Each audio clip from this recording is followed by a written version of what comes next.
Chers amis, les prix augmentent partout, mais les salaires ne suivent pas. Et on a du mal à s'en sortir. Si pour la plupart des produits, on ne paie rien, il y en a un dont la solution est tout simple. Et c'est le produit qui impacte le plus les gens. C'est le carburant. Voici la solution. Dans le prix du carburant, 70% correspond à des taxes.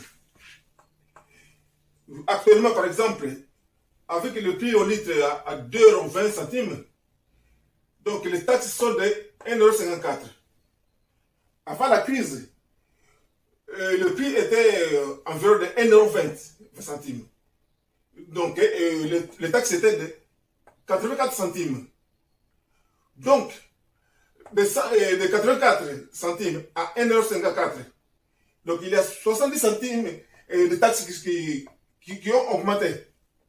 Donc 70 centimes qui sont dus à la crise.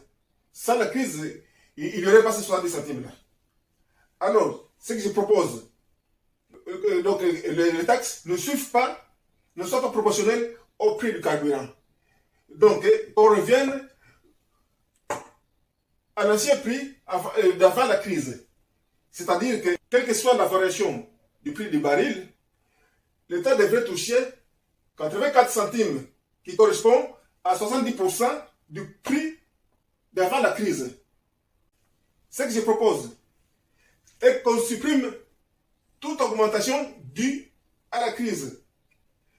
Ce qui fait donc que dans le 2,20 € actuel, on enlève donc les 70 centimes, le litre, ça serait actuellement à 1,50 €. Donc, là, il n'y a pas de perdant.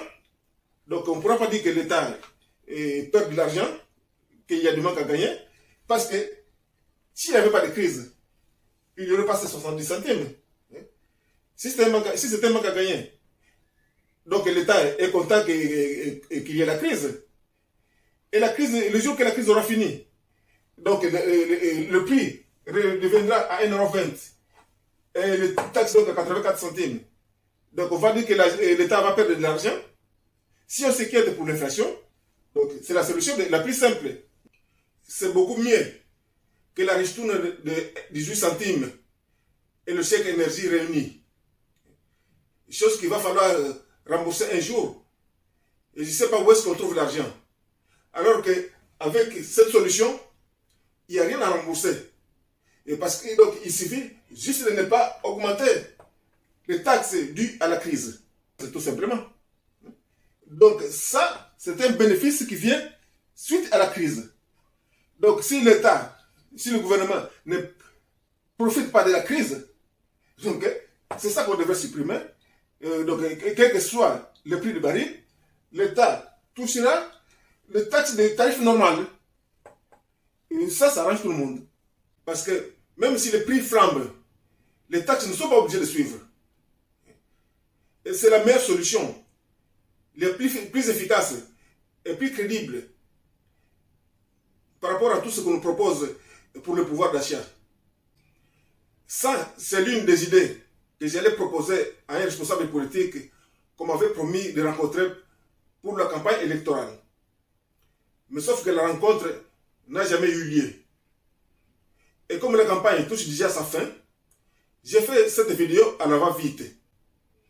Alors, partagez au maximum, de manière à ce que ça arrive aux oreilles déjà de l'opposition, même si la campagne est déjà terminée.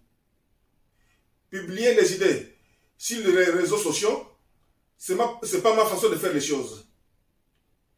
Sauf que ça fait depuis un bon moment que je cherche à rencontrer des responsables politiques ou de grandes personnalités engagées, mais que je n'y parviens pas. Et là, la situation devient de plus en plus intenable. Si les muets commencent à parler, c'est que la situation est très grave. Merci.